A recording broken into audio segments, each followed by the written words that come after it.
Hi, this is Michael Buffer, and welcome to the BoxHard Podcast.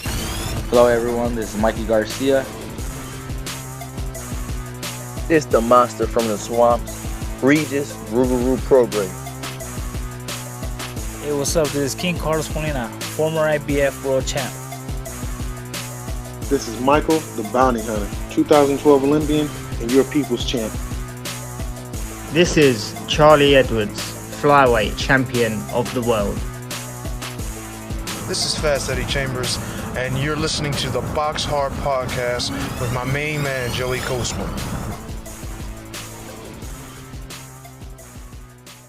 Hello everybody and welcome to episode 369 of the BoxHard Podcast. I'm your host Joey Coastman. I'm joined as always by the former heavyweight world title challenger, Mr. Fast Eddie Chambers. That was good, Joe. That was pretty damn good. Hey man, I'm doing good, especially now. How about you, sir? Yeah, I mean, I didn't even ask if you were good this week. I just did the announcing. So, yeah, I'm good. And you knew what was coming. Always have to start the show by making sure you're okay. Moving on to the review part. We're going to fly through this. Obviously, if you've listened to the show before, we do the review part. Then we welcome our special guest this week. It's going to be former WBA Super-Lightweight world champion Regis Prograis. He's in a big fight for a vacant title later this month. And then, of course, in part two, the news and the preview part. Let's start with the review part. We're going to start here with one that took place last Thursday. So a week ago today, Thursday, November 3rd, at the Quiet Cannon Country Club in Montebello, California. Over here, Sergey Bohachuk, now 21-1, another knockout, 21 knockouts. You know, every single person he's fought, he's knocked out, apart from when he lost to, I think, I keep forgetting the guy's name. I think it was Brandon Adams. But anyway, he was able on this occasion to knock out Aaron Coley in just round two there for the vacant WBC Continental America's Super Welterweight title. Good stuff there for Bohachuk. Still not quite sure what the plan is with him though, because you've got to maneuver him very carefully if you want him to still get the knockouts. But you know, we've seen him step up, and it was you know, a sensible, slow, steady step up when he did end up getting found out and knocked out himself. Moving out now to this one. It took place at the Rudolf Weber Arena in Oberhausen in Germany. Over here, it was firework night in the UK, November the 5th. Zan Kossobutski, now 19-0, I think with 18 KOs. He was able to knock out in 3 rounds Hussein Mohammed, who was undefeated. Now he's 17-1. He loses his O. It was for the WBC International Heavyweight title. I did say someone was going to be getting knocked out in that one, and it was Mohammed. Moving out now to this one, I guess it was the big one. It was live on DAZN. It was at the Etihad Arena in Abu Dhabi. Let's start with the undercard here.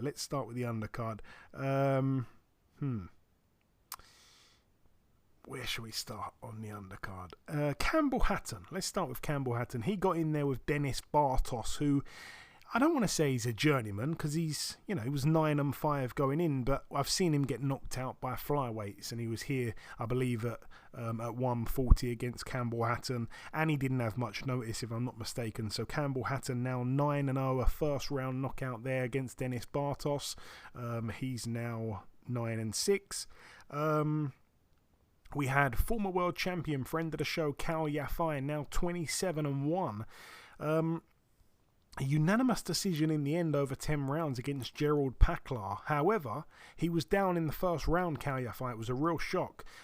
Gerald Paklar, who I think was from the Philippines, if I'm not mistaken, now 16-6 with 3 draws. He was actually, to bet on him to win the fight in the first round by knockout was 125-1, and he put Cal Yafai down, and he was very, very, very unsteady when he got back up. Cal Yafai seemed like he was on shaky legs.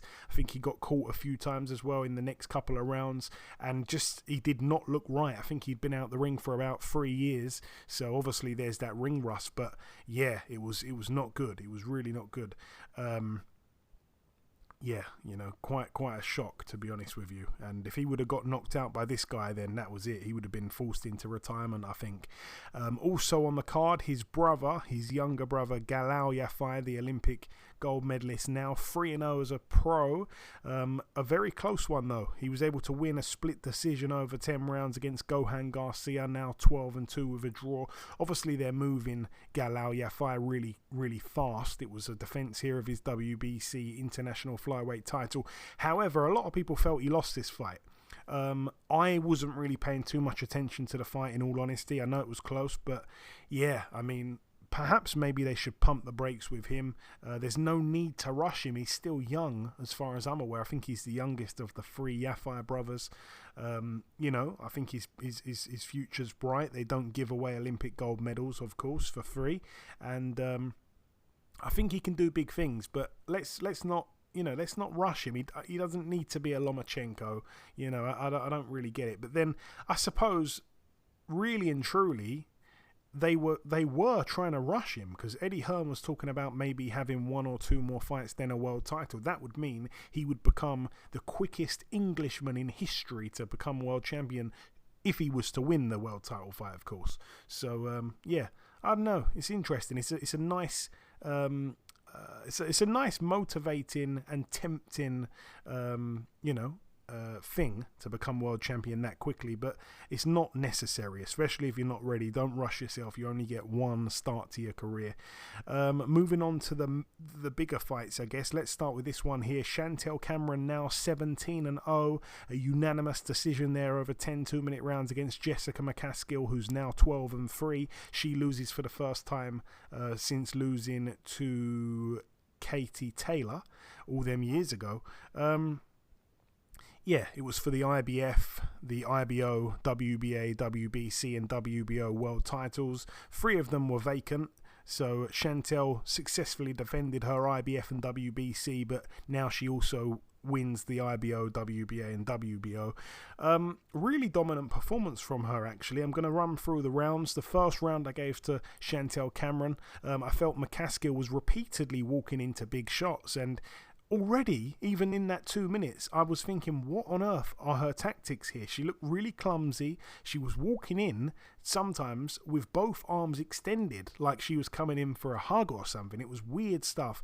Round 2, I gave to Cameron. Round 3, I gave to Cameron. Again, McCaskill seemed no match for Chantel. I didn't know if it was a weight thing, but she looked awful. Obviously, she was coming down in weight, but I touched on it in the past as well. She's not a big 147. I mean, she's come in at 143, stuff like that in the past. I don't know. Something looked wrong, though. She didn't look herself. Her feet were really, really slow. She looked really flat-footed, and Cameron was in full control.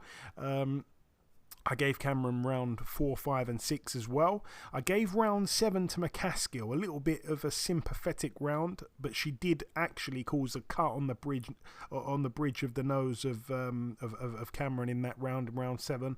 Round 8 I gave to McCaskill again. I felt she was finally starting to get through a little bit more, but obviously too little too late for me. I did give her that 8th round. Round 9 was a really close round. The punch of the round was certainly one scored for McCaskill, but I felt Chantel could have nicked it. It was really close, and I think Chantel was admittedly slowing down a bit at that point in the 9th round there. Yeah, if I was pushed, I'd give it to McCaskill. And then round 10, the final round, I gave to Cameron. So on my card, 7-3 there after 10 rounds. She was the rightful winner. I would love to see the rematch at 147, just simply because it's a fantastic opportunity for Chantel to become an undisputed 2-weight undefeated world champion. That's incredible. But of course, selfishly, I would also love the fight with Katie Taylor. I don't see why that can't be made. And there's other great domestic fights if Chantel's willing to go up or whatever. Obviously, you've got the likes of Terry Harper, Natasha Jonas, all the girls like that. What else did we have? We had, this one was tough to take. Shavkatzon Rakhimov, now 17-0 with a draw. He was able to TKO in round 9 Zelfa Barrett, who's now 28-2. It was for the vacant IBF World Super Featherweight title. Oh, what a punch in the gut this really was. I'm going to fly through the rounds and tell the story here. Round 1, a decent round for Zelfa Barrett. I personally wasn't sure he won it, but, he came out, he tried a few of those screw shot uppercuts that he likes to do. I think his feet were much faster than those of Rakhimov, but Barrett, I didn't think, was showing the best head movement. But Rakhimov wasn't exactly dominating or anything. It was a close round. And I felt that the trouble Zelfa was having, or I should say the success Rakhimov was having, maybe sounds better, was that he was just able to walk straight into range. He didn't have to do much to get into range and get close up to the body of Zelfa Barrett. Round 2, I thought was a clear round for Zelfa Barrett. It was a really good watch. Barrett was under pressure and he seemed at times to just hold the gloves up and take the shots. It didn't look too great, but sometimes he would throw a nice counter and, he would catch Rakhimov with a fantastic shot here and there. Rakhimov didn't seem fazed by the power, though, it would appear at that stage. Barrett did also land some beautiful body shots in that round and, snatched a round for me in round 2. Round 3, an unbelievable round for Zelfa Barrett. He staggered Rakhimov early in the round. Then there was a moment where Barrett supposedly hit Rakhimov low and he was complaining to the referee, Rakhimov, but the referee didn't call it. He said continue boxing, and Barrett did keep punching. Rakhimov wasn't happy. Zelfa was boxing fantastically, and then boom, a counter uppercut off the ropes drops Rakhimov, an absolute peach of a punch, a 10-8 round there in the third for Zelfa Barrett. I was screaming, in my living room at the iPad on the zone. I was so pleased because I didn't expect this from Zelfa Barrett. I felt that Rakhimov was good enough to walk through him, really. I didn't give Zelfa much of a chance as much as I wanted him to win. Round 4, a Barrett round for me again. I felt he was boxing out of his skin. I wasn't entirely sure he would be able to keep it up, of course. Round 5, I gave to Rakhimov. He did start to kind of rally back. Again, it was arguably the first round of the fight that he'd won, and it certainly was the case on Chris Mannix's scorecard, for whatever that's worth. He did give the 5th round to Rakhimov. He gave the previous 4 to Zelfa Barrett, including the 10-8 round, of course, that I mentioned. I felt Zelfa did slow a bit. I was hoping that the gas tank wasn't fading. Barry Jones on commentary, who, by the way, was fantastic all night, he made a point by saying it's down to discipline now for Barrett. And I felt he was spot on with that comment there. It was down to discipline. But he lost the 5th round. He lost the 6th round on my card. I did give him round 7. I think he just picked his shots better, Zelfa Barrett, in that round, so he came back a bit, and he was having to dig deep, clearly. Dig deep, deeper than he'd ever dug before. I was really proud of his efforts to get that far. Obviously, I touched on some of the bad luck he's had outside of the ring. I gave Zelfa Barrett round 8 again. I felt the round was close, though. It really was. And then round 9... The fight just completely got turned on its head. Barrett's balance was all over the place. I'm not sure even now what happened. He seemed like he got maybe caught with a shot in the temple. I don't know. There was talk that maybe his equilibrium was off. There was talk that maybe he'd injured his leg. No one was quite sure. And he goes down twice out of nowhere. And obviously the towel came in from his uncle, Pat.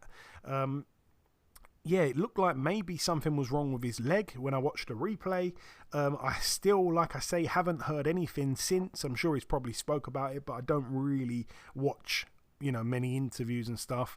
But he, I'm sure, was absolutely devastated. And all I felt he needed to do, and all many people felt he needed to do, was just stay on his feet. And he was obviously in round 9. If he could have made it to the decision, I think he'd already won the fight. But obviously he couldn't, and that's why fights are 12 rounds, unfortunately. It was a shame because, I didn't give him much of a chance, and then he boxed out of his skin and ended up not reaping the reward for it. A real shame to all come tumbling down very quickly in the 9th round. And then, of course, the main event, Dimitri Bivol, now 21-0, a unanimous decision there over 12 rounds, a successful defense of his WBA Super World Light Heavyweight title against Gilberto Ramirez de Mexico. There we go. Feel good again. I thought that Bivol would win quite comfortably. I always did. I've never rated Ramirez too much. I think he's a decent fighter, but I always kind of felt that to get to 44-0, the record was inflated. It really was. Bivol has impressed us many, many times. Such a brilliant boxer. They were talking about his statistics. Apparently, he is, of all the top boxers out there, he's the guy that takes the least amount of punches. Like, his defense apparently is better than that of Shakur Stevenson's, which is kind of amazing because you don't really see Bivol on the back foot, tucking up, making people miss much. He kind of stands in front of you, really. He's just an excellent boxer with a great judge of distance and good head movement. The weird thing is that Bivol actually came in a quarter of a pound heavier than Ramirez, which is kind of funny. But no, the fight itself, I gave round 1 to Bivol, I gave round 2 to Ramirez, I gave round 3 to Ramirez. So I felt he started okay, Ramirez. I'm going through this really quickly now. Round 4 I gave Bivol, round 5 I gave Bivol. At that point I felt the fight was really very tactical. Both men were really cautious, doing their best not to make many mistakes. Round 6 I gave to Bivol, round 7 I gave to Bivol. It was a big round. He nailed Ramirez on the ropes with some heavy shots, and Ramirez, I felt at that point, was still yet to make a mark. We talked about the big size, we talked about the punching power, we didn't really see it. Round 8 a Bivol round again. I felt the fight was slipping away from Ramirez. He couldn't seem to get in a groove. Bivol was bossing things. A lot of people in the build-up, again, were saying that they wouldn't be surprised if Ramirez were to win the fight and pull off the upset, and that Bivol wouldn't and couldn't win this fight easily. But he was proving them all wrong. Like I say, I wasn't surprised. I gave round 9 to Bivol, I gave round 10 to Ramirez, and I gave rounds 11 and 12 both to Bivol. So I think in the end, let me count how many rounds I gave to Ramirez. I gave him round 2, round 3, and round 10. So about 9-3 on my card there for Bivol. I don't know if you saw any of that card at all, Eddie. But if you did see it, let me know. And also, if you didn't see it, what's your take on Bivol beating a much, much, much bigger guy and completely a different body shape to that of Canelo last time out? Well, actually, I did watch it, and I was like, I was doing we were doing a couple things. We had this, we were trying out this new boxing video game. I think the same day as the fight, so we were kind of watching them on. We had one on TV here, and then one on the iPad. So I was watching it. Bivol did a lot of good things in the fight. I mean, being that the style was completely different and the size was completely different to what he had faced with Canelo, he did a good job in adjusting. I mean, obviously, you have to be able to adjust from fight to fight. I mean, there's no thing where you go and, just because you're fighting a different guy that you can't, you're not gonna be able to do it, or you're not, the camp you have, you just can't, there can't be any excuses like that. You know what I mean? So you got to be able to go in there and fight whoever's in front of you and do the best you could possibly do.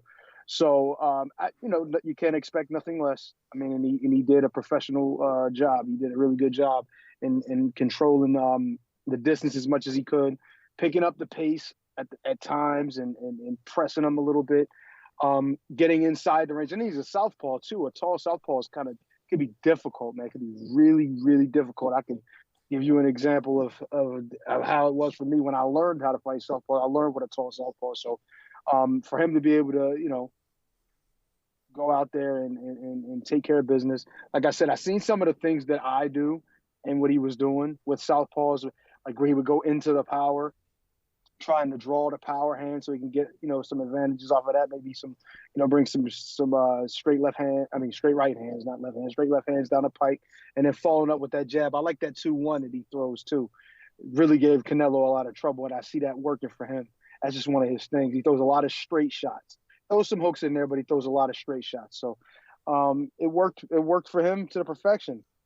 Early on he was struggling and trying to deal with the range and the southpaw style that he brought. And Ramirez was doing a good job in certain ways, making it difficult, making him uncomfortable. But as the fight wore on, he started to catch his groove.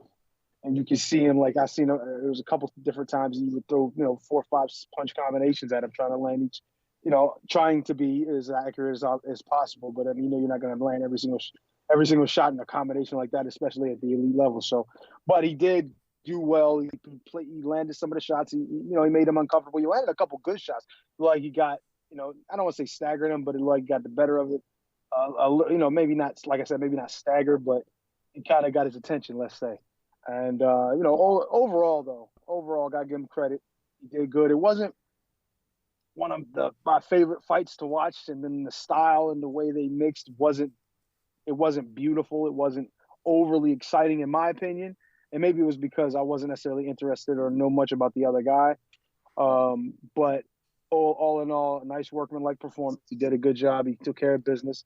He put out there that he's still one of, if not one of the best in that division.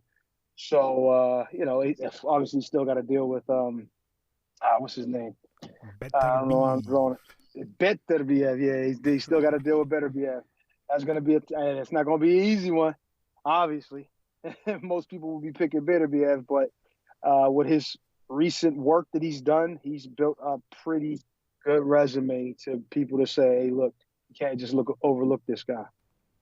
Yeah, without a doubt. And moving on to the final card that took place last week. It again was on the Saturday at the Armory in Minneapolis, Minnesota, USA. I actually came up with a catchphrase, there's no harmony in the Armory, and then I think they robbed it, and I saw a few different people using it, but whatever. I didn't copyright it in time, I guess. On the undercard over here, Julian J. Rock Williams out of Philly, friend of the show, now 28-3 with a draw, a unanimous decision over 8 rounds for him against Rolando Mancia, who's now 18-12 with a draw. Mancia was deducted a point in round 5. He kept losing his mouthpiece. Also on the card, Andre Durrell with a TKO in the 10th and final round. He was the underdog as well going in. He's now 29-3, a TKO in that 10th and final round against Unieski Gonzalez, now 21-5. Like I say, Durrell the underdog going in. If you would have backed him for a knockout late on, that would have been serious money there, but I don't know if anyone did.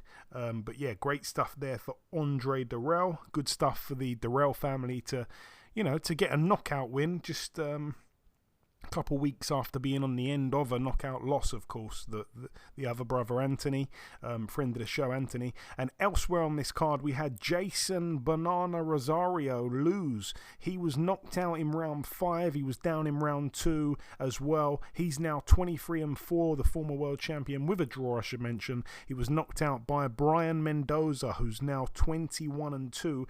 I mean, Rosario was the favourite like the odds were close, and I thought, why are the odds close? I mean, Rosario, former world champion, decent puncher, stuff like that. I remember him, beating up J-Rock, and I'd never seen Brian Mendoza fight, and I thought, I looked at his record, no real standout names really, maybe just 1 or 2 that I knew, and I thought, I don't understand, like, why are the odds close? I mean, I don't think he's going to win, but Rosario was pretty bad. I mean, he had a couple rounds, I think maybe rounds like 3 and 4, where he seemed to come back into it a little bit after getting dropped. But in the end, I'm not sure. He seems finished. And it's been a very kind of quick up and down career, I think, for him. And then the main event, David Morrell, the Cuban, now 8-0. I expected him to get the knockout. I thought he could maybe get the knockout within the first half of the fight, but no, he managed to get the knockout in the 12th and final round. He takes the O away from Aidos Yebosinuli, who everyone was struggling to pronounce that name. I'm glad it wasn't just me last week. He's now 16-1. Got to be careful here because Yebosinuli, as we speak, is still in a coma. following his knockout loss. He was placed into a medically induced coma after the fight. He took a real beating, actually, over the 12 rounds. I really thought that the stoppage could come in the first half, like I say, and I think Morrell had moments, but I don't think he really stepped on the gas until later on in the fight, and I was struggling really to give Bostanuli pretty much more than maybe 1 or 2 rounds. I mean, it was one-sided, and as the fight wore on, he was just taking more and more of a beating. And now, of course, in the aftermath, everyone says, hindsight's a great thing. Now everyone's saying, why didn't the corner throw the towel in round 7, round 8? Why did they allow him to take that beating? Well, it's easy to say that now, obviously, because we know what's happened. But they in the corner were saying, you've only got another 6 minutes left, champ, and you're going to be world champion, things like this, which, looked more and more unlikely as the fight wore on. A successful defense there for Morrell of his WBA World Super Middleweight title. Bostanuli down twice in that 12th and final round, and also deducted a point for holding. Eddie, did you want to say something? Yeah. It's just to the folks that'll watch fights and and after the fight's over, oh man, they should have stopped it early. They should have. It'll be the same people that be like, why they stop it so soon? True. Or why did they stay? And it's like you gotta understand, this is a difficult sport. It's a really dangerous sport. The more sometimes you'll be in there and the fight doesn't even really seem that bad. It might goes back and forth. Maybe the guy gets dropped, comes back, and the fight's going back and forth, and all of a sudden, the fight's over. The guy then staggers back, one of the guys. And it's like, ooh, what's wrong? And then he lays out. Then you get the stretcher out, and you take him out, and then he passes away later. It's like those types of things are serious. When you see your guy taking too much damage, it needs to be taken. That needs to be taken note and immediately. And you see he's taking heavy shots over the course of even 5 or 6 rounds. It's time to just throw the towel in. You know what I mean? It's pointless. And for those people who will complain, hey, look, at least he gets to fight another day. Maybe live another day. You know what I mean? It's like I said, this is a really dangerous sport. Shout out to the guys who actually do it. Like myself and of course, different people that I know and family members and all. It's a really, really serious sport. You take your heart, your life, and your hands every single time you go out there. So people just need to be a little more understanding to what's going on in the ring. Yeah, well said, Eddie. Well said. And you're 100% right. That is it, though, for the review part of the show. The final thing for me to do in this part is to welcome this week's special guest. Ladies and gentlemen, please welcome the former WBA Super-Lightweight World Champion. He's on the intro every week. The monster from the swamps, the Rougarou himself, Mr. Regis Prograis. Regis, welcome back on the show, my man. Thanks, brother. Thanks for having me, bro. What's going on with it? Hey, not much, my man. It's good to have you back on. We last spoke back in March. At that time, you were getting ready to fight Tyrone McKenna in Dubai. Right. I always felt that fight would be one that you'd win quite easily. It turned out to be the case. You stopped him. You become the first man to stop him when you did in round 6. Just tell me about that fight, though. It was obviously in Dubai, a place you really liked. Right, I love Dubai, bro. Before the fight, I kept saying, man, if somebody out there offer me the right deal, I might end up moving out there. I loved it out there, bro. I love Dubai, and just on that fight, bro, like it's funny, me and McKenna fought, but he ended up being one of the best opponents, bro. Like as far as a likable person, like I had to whoop his ass, but at the same time, he was a real cool dude, and it was fun. And one thing I do plan on doing, I want to go to Ireland and just go visit them out there, and just make it a vacation. I'm a travel head. I love to travel, so I think that'll be a fun trip if I can make a trip to Ireland. But as far as the fight, bro, it was cool. It was good.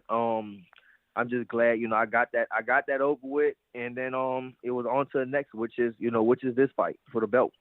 Yeah, for sure, man, for sure. That's cool though that you you'd like to go to Ireland, obviously, and you're somewhat friends. That's pretty cool.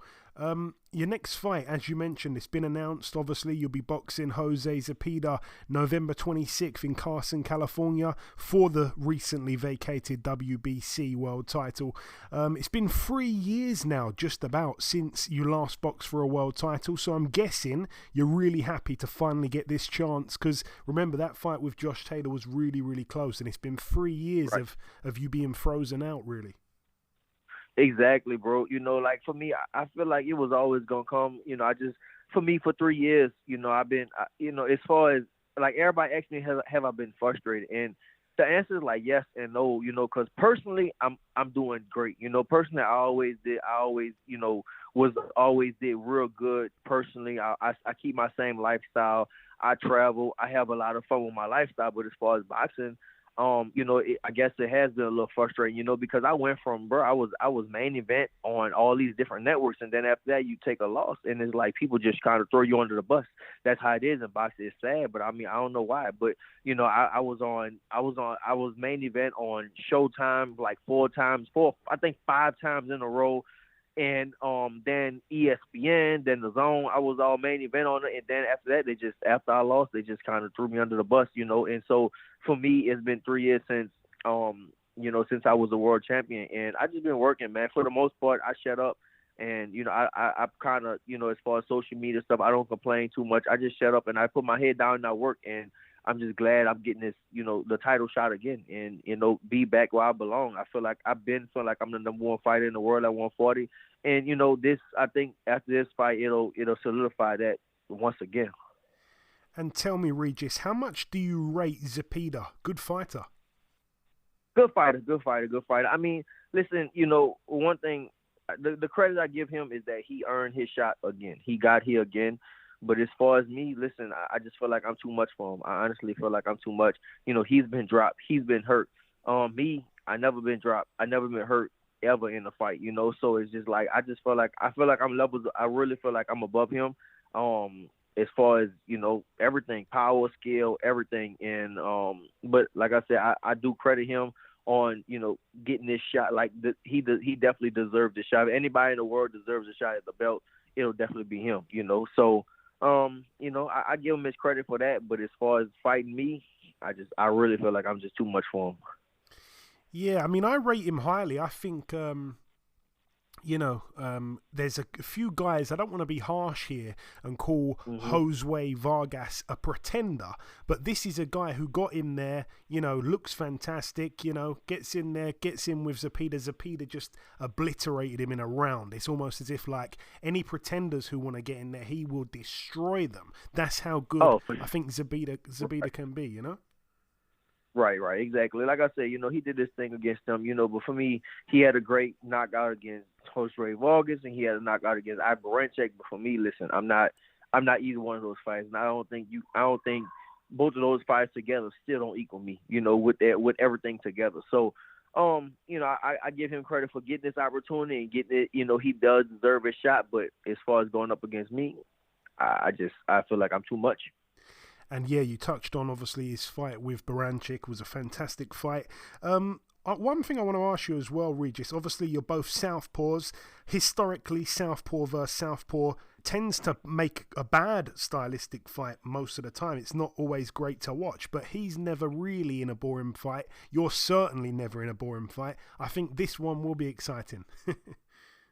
Yeah, definitely. It definitely should be an exciting fight for me, for however long it lasts. I feel, I think it'd definitely be an exciting fight, but like I said, we'll see, man. I'm just excited to be getting this shot again. Like I said, I've been training for 3 years for this one specific fight. The people I fought, it wasn't for that. It was to get the belt again, and I'm fighting for the belt, and I'm happy about it. So, everything for those 3 years I've been training is going to come out on November 26th.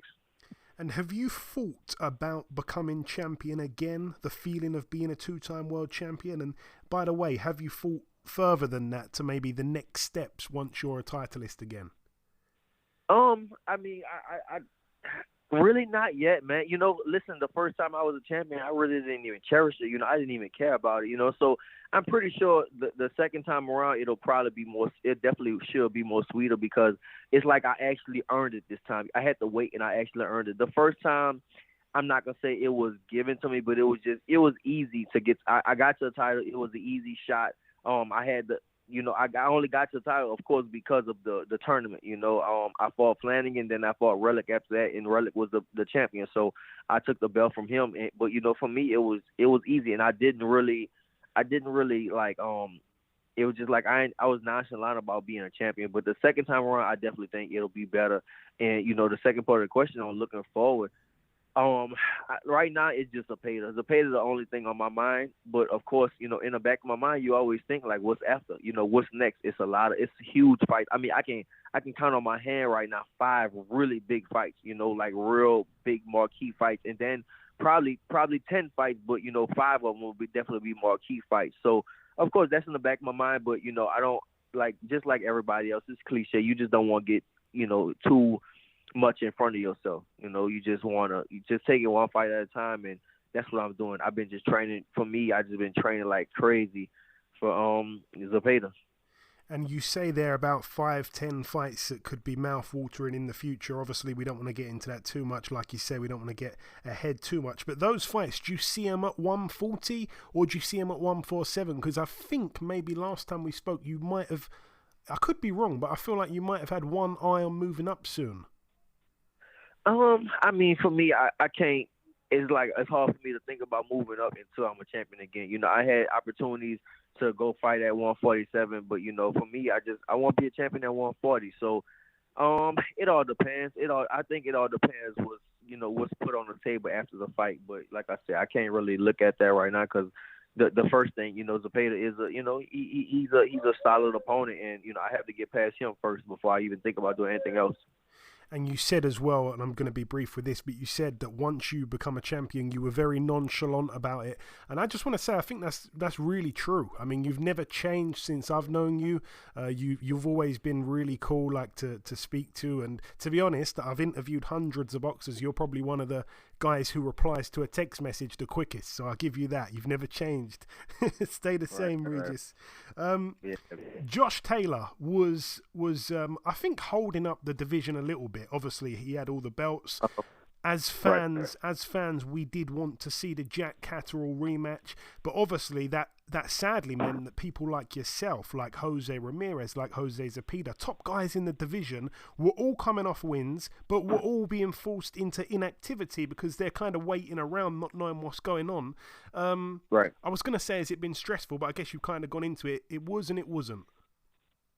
Yeah, it just, like I said, it wasn't. It's just like, for me, you don't really stress about things that you can't control, I couldn't control none of that stuff, so I couldn't stress about it. What I could control is, just me training every day. That's all, So while all that stuff was happening, while all that stuff was going on, all I did, I just stuck to training, bro. I just kept training and changed some things up in my team and just got better, So yeah, I think it was frustrating, but at the same time, it wasn't frustrating. It's not like I could change anything. So it's like you could be frustrated all you want, but it's not gonna happen from it. So I really didn't worry about it. And Regis, tell me, the rematch with Josh Taylor, is that a fight for you that needs to happen, or would you not be too bothered if we didn't ever see it again? No, I feel like it has to happen. I feel like me and Josh Taylor have to fight again, and that's why that's why I'm staying at 140. I feel like,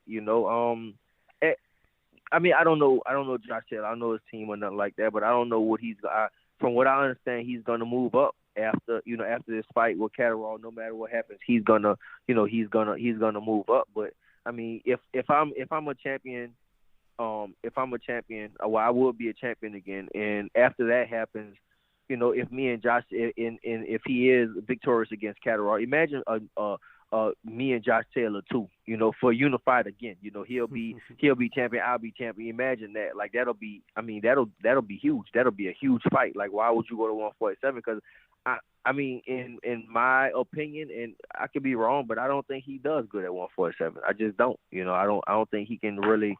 Is the top names at 147. I don't think he can really be good at 147. So I don't know, but yeah, I definitely wanna fight him again. That if I had a hit list, he'll be number one on my hit list for sure. Yeah, it's interesting because even if he did move to 147, it's not like you're going to get a title shot anytime soon. We know that the top guys are really struggling to fight each other. There's a lot of politics involved at the top, and there's a lot of guys as well in that queue. An exciting addition to 140, Regis, is young Teofimo Lopez. What kind of splash can you see him making at 140? I know he's fighting Pedraza December 10th also. How do you see that one going?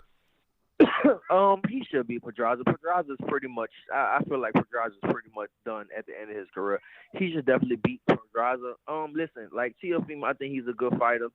But I just can't see him. I mean, as far as his first grade at 140, I just can't see him getting in there with the big people at 140, the big 40 pounders, like myself, like a Josh Taylor, like even Ramirez, Catterall. They got some, even like a Zepeda or something like that. I mean, they got some big dudes at 140, and I know Tio. We've been around, we hung around and stuff like that before. He's not that big of a guy, so. For him to come to 140 and beat the top 40s, I mean, I think it'll be hard, but I just don't think he has the frame. I don't think he has the frame for it. He'll definitely have some success against some people, like a Pedraza and stuff like that. But, once he starts stepping up, I don't think that he can beat the big guys, the big 140s. But I could be wrong. We'll see. Yeah, you've got a point. I remember him struggling with Nakatani when he fought him. And obviously that was at 140. Yeah, you've got a point. Just finally, Regis, before we let you go, it's always great having you on. If you've got a closing message just to the listeners, say anything you like, my friend, before we let you go. I mean, I just, first off, of course, you're in the UK, so I definitely, that's, I always have love for the UK and stuff like that. I know y'all are tremendous boxing fans over there. That's why I definitely have love for the UK. I mean, just tune in November 26th, me, Regis Prograis versus Jose Zepeda, for the WBC title. I'm looking to become a 2-time world champion. And, yeah, that's it. I thank people for all the support so far, and I just ask for more support and continued support. And, that just to get better and better and climb the ranks and be in, way bigger fights. But right now, 2-time world champion, November 26th, Regis Prograis versus Jose Zepeda. It's going to be a great fight. I believe in the UK we can watch it on Fight TV. But listen, Regis, it's always a pleasure speaking with you, my man. You know that. Best of luck, November 26th, and we'll speak sometime after. All right, brother. Thank you. Okay, now it's time for part 2 on this week's show, usually the news, but once again, there's no news to report at this stage, so if anything develops from now to the end of the show, then I will get onto it at the very end on the outro. Let's move to the preview part of the show. This one takes place tomorrow night at the Mecca of UK boxing, York Hall, Bethnal Green, London, where else?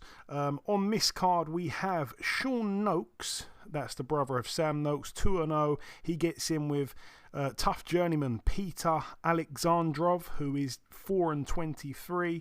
Alexandrov only been stopped 7 times in 23 there. I'd want to stay away from that on the bets. David Adelaide, the heavyweight, 9-0 in a 6-rounder against Elvis Garcia, who's 9-3. He's Mexican, Elvis Garcia, could have guessed it. Elsewhere on the card, friend of the show, Willie Hutchinson, 14-1, steps in with Luca Spadaccini, who is 8-4 with 3 draws. That's over 10 rounds there for the vacant WBO Intercontinental Light Heavyweight title. Spadaccini never been stopped in his 4 losses, by the way, so maybe that could mean something. Willie Hutchinson, obviously, had a rough career really over the last year or 2 years or so. It's been slow, obviously got knocked out, and he's on the comeback trail now. And the main event, Nick Ball, 16-0, 12-rounder here if I'm not mistaken, for the WBC silver featherweight title against Jesus Ramirez Rubio, who's 21-1 with 3 draws. 20-1, I think, with 3 draws. On a bit of a run as well. A few knockout wins in a row by the looks of it. His one draw came to Brandon Herrera back in March of 2020. He was an undefeated fighter at the time, Herrera. One loss to Cesar Gonzalez. That was back in 2017. This could be a good fight. I've heard some things about this guy as well. 14 KOs from his 20 wins. It's going to be interesting. Whenever Nick Ball fights, it's very interesting, actually. So I tell you what, that's a tough old fight. I don't think the Mexican's been given too much notice, so that'll work in Ball's favour. But from what I'm hearing, there could be an upset on the cards. So we'll see. I'm going to look into the odds on that one. What else do we have? This one as well. It's also on Friday night tomorrow at the Sheffield Arena in Sheffield, Yorkshire, United Kingdom. Over here, let's start with the undercard. Yeah, let's start with the undercard. Lisa Whiteside, that's a lady I've heard a lot of good things about. She is 4-0. She gets in with Eva Cantos of Spain, who's 4-8 with a draw. Former opponent of Ellie Scotney, never been stopped. That's over 8 2-minute rounds there. Elsewhere on the card, brilliant undercard fight between Jack Bateson, 17-0, and Shabazz Massoud, 10-0. That's for the WBA Intercontinental Super Bantamweight title, over 10 rounds.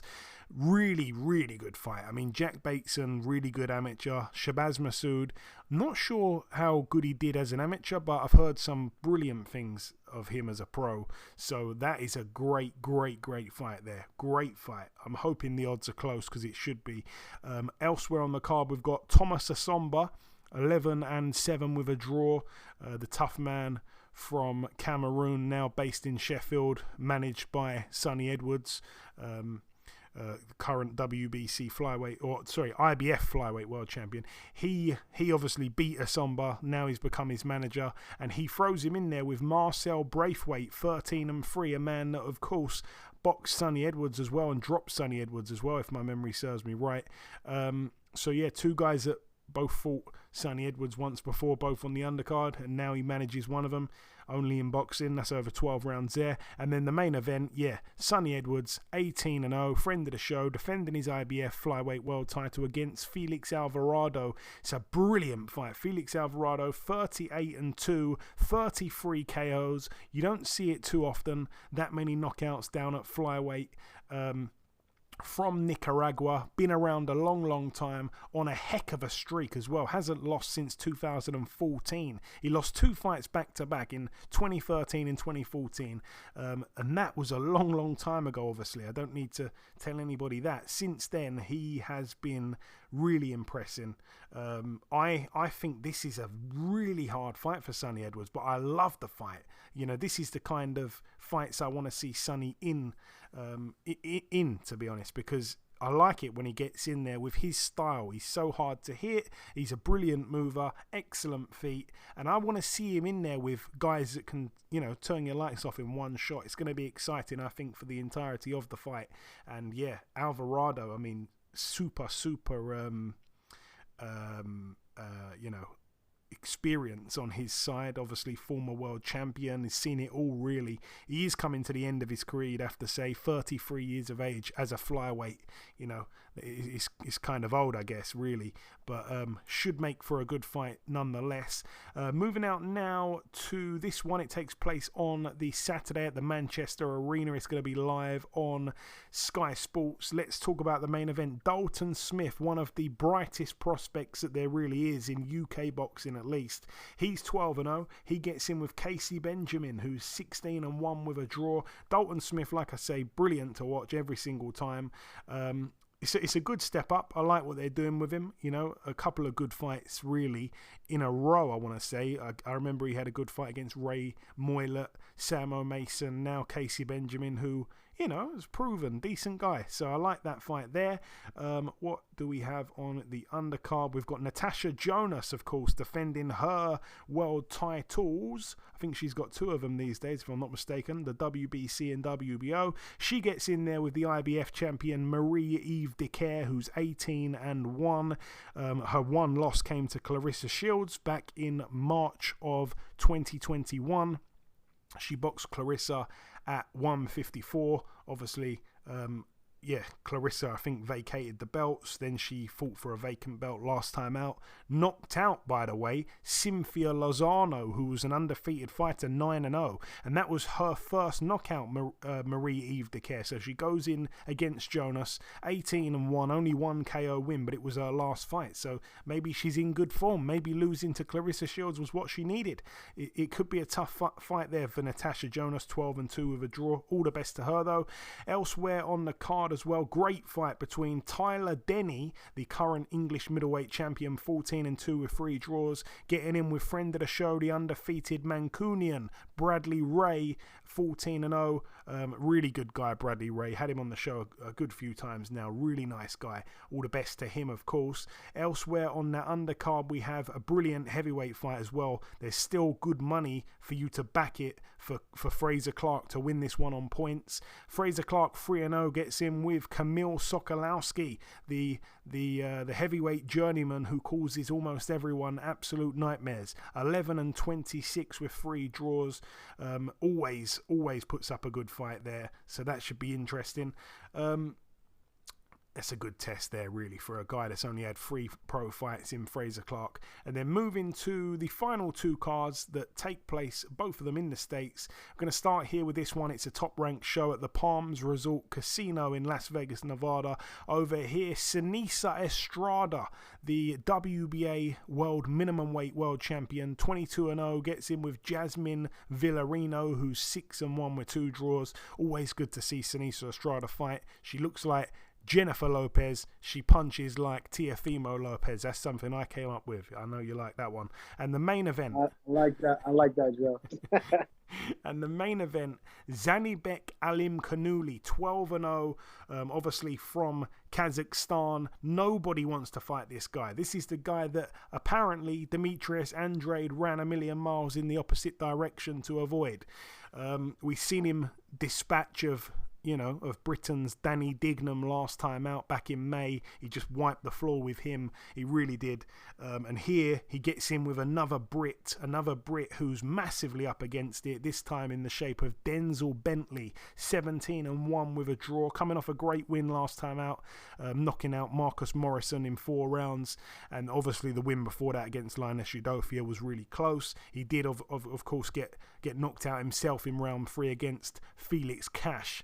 It's a massive ask, but if Bentley can put hands on Alimkhanuly, then I give him a decent chance. Bentley can bang, there's no denying that, and that is pretty much his only chance, because Alimkhanuly, I think, is a really special fighter, and it's for the WBO World Middleweight title.